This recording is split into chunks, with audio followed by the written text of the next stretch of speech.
Here, what they are not showing you, Judge Caldwell did not just stop the trial yesterday. He called for the marshals, not a break, not a private conference. Judge Caldwell stared straight at the defense table and spoke four words that froze every layers in the room.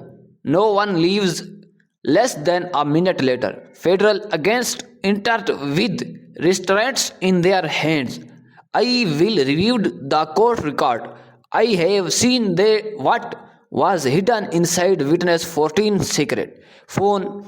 The phone nobody even knew existed until it was placed on the judge bench yesterday morning. And when you see what I am about to show you, you will understand why this trial just turned into the biggest courtroom scandal of the decade. This was not coincidence. This was not confusion. This was planned. This was conspiracy. And someone is going to prison because of it. So what forced Judge Caldwell, a man known for calm rulings, patience, and zero theatrics, to summon federal marshals into his own courtroom? One device, one witness, one moment when lies stopped being strategy and became a felony. Everyone heard about the leaked audio last week. Most people thought that was the explosion. They assumed the defense was embraced but still safe. They were wrong because what landed on the judge bench yesterday was not leaked, it was not edited, it was not spun by layers of PR team. It was raw data, text message, voice notes, encrypted chats, conversation that were never meant to be seen. And what they exposed was not just dishonesty that happens daily in court. They revealed that the defense had turned witness 14 into a controlled asset, rehearsing testimony, linking stories, fabricating proof. This was not aggressive defense work. This was obstruction of justice at the highest level. The second Judge Caldwell saw it, he knew exactly what it was. But before we reach that moment, you need to understand how this case became so corrupted that a sitting judge turned his own courtroom into a crime scene. Here's what actually happened. Tuesday morning, 9 times 47 morning, Federal Courtroom 4B. The prosecution had just finished redirecting witness 14. The testimony had already looked weak, conflicting timelines, missing details, answers that did not line up. The jury could feel it. Then the prosecutor approached the bench. He carried a manila envelope. Your Honor, the government has obtained new evidence that changed the nature of this case. The defense lawyer jumped up. Objection. Judge Caldwell raised one hand. Silence. Sit down, counselor. He opened the envelope. For 4 minutes, nobody spoke. No cogging, no movement. Judge page turn, and the judge breathing growing heavier. Then he lifted his eyes, not at the layers, but at witness 14. In this your phone. Witness 14 face drained of color. I have your honor. I do not. Yes or no. Is this your device? The defense tried to interrupt.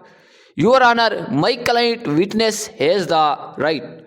Your client witness has the right to answer my question. The judge cut it, and you have the right to remain silent. I advise you to use it. Witness 14 whispered. It was complicated. Judge Caldwell helped up the phone. I am asking something simple. Is this yours? No answer. The silence was the answer. The judge removed his glasses and rubbed his eyes like a man who had just seen something he never wanted to see. Bailiff locked the courtroom. No one enters, no one leaves. The defense attorney surged forward. You can do this. I can and I am. His voice was low and steady. What I just reviewed is not just perjury, not just evidence tampering, it is not witness manipulation involving members of this defense team. A gasp rippled through the room. I am summoning the United States Marshals here, he continued, pointing at the defense table. And I strongly advise everyone seated there to obtain personal legal counsel immediately, because here what nobody expected.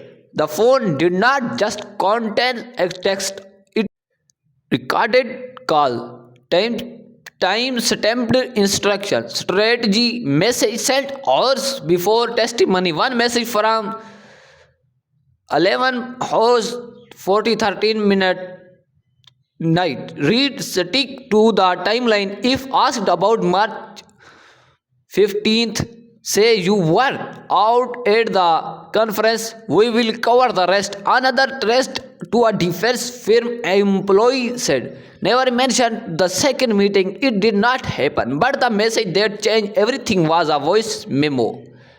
Witness 14 voice. I do not know how long I can keep lying. They were starting to catch on. What if they find out I was coached? The reply, relax. No one will find out. You will be paid. That what turned this from lying into broad testimony. Judge Caldwell did not just see misconduct. He saw a criminal operation unfolding inside his courtroom. If you think this story deserves attention, hit subscribe, because this is only the beginning. The defense feedback witness hours. Their statement, the judge has dangerously overstepped his authority. The evidence was obtained improperly. Our client did all wrongdoing.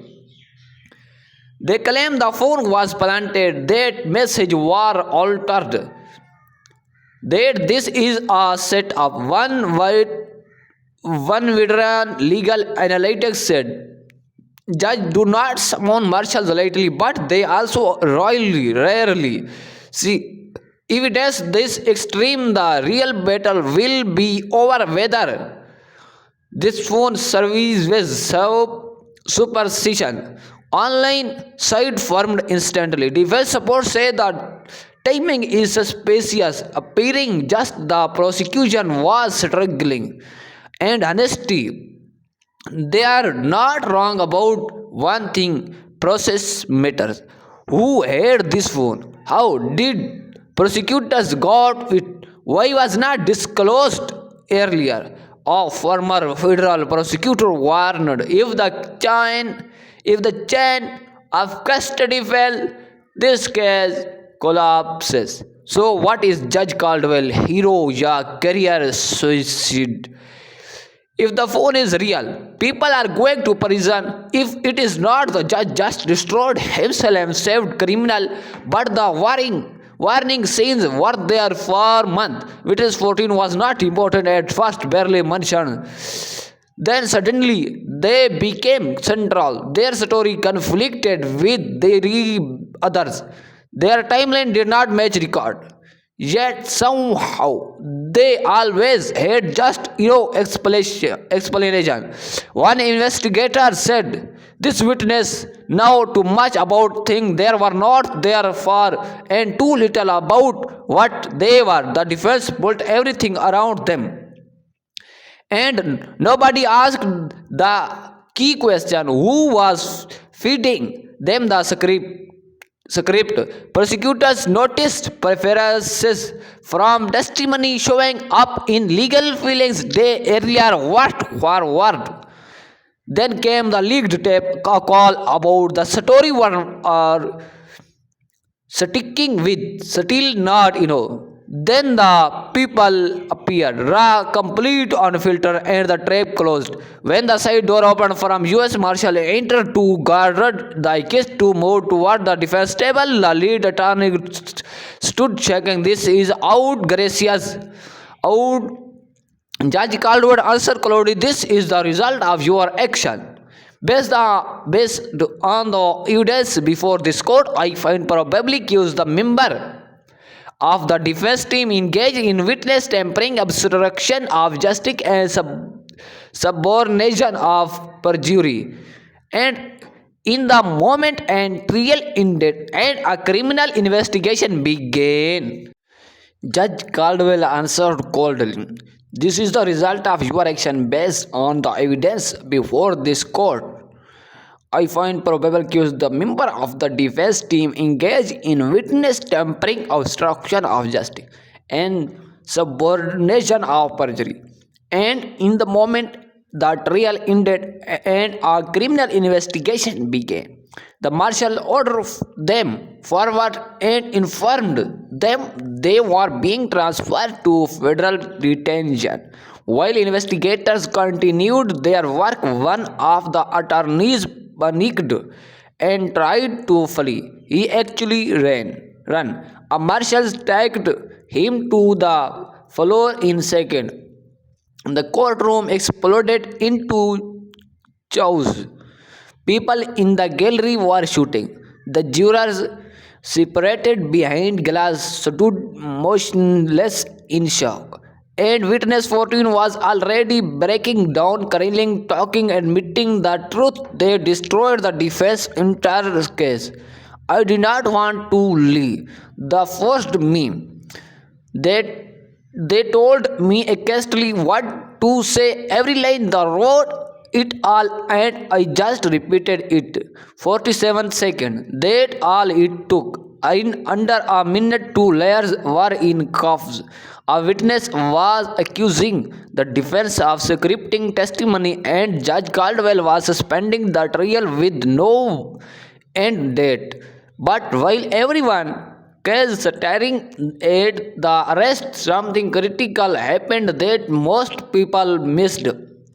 Judge Caldwell immediately sealed the phone into evidence. He ordered a full forensic review, not by prosecutors, not by local police, but by an independent federal cyber unit. Why? Because he knows the defense will claim the device was planted or altered, and he was making sure that when this research appeal, and it will, the evidence will be bulletproof. This was not emotional. This was calculated, and should scare anyone who thought this would be brushed aside. Do not leave yet. What comes not next completely reframes this case. Comment below. Did you expect Judge Caldwell to act like this? Did you think he had it in him? Stay here. It only gets wilder. Veterans in the legal world are calling this the most dramatic courtroom intervention they have ever seen. One former federal prosecutor said, "In 3 decades, I have never seen a judge order marshals to arrest defense attorneys during a live trial. This is not just rare, it's unheard of." Judge Caldwell knew his career could collapse the moment he gave that order.